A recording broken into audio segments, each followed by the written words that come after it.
Отделение узла связи.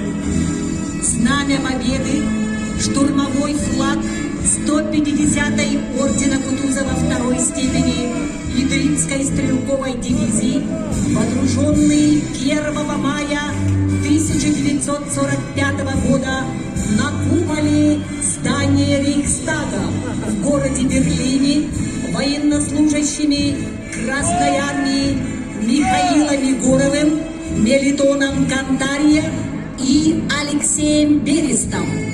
Под таким знаменем проливали кровь за Родину наши деды и прадеды.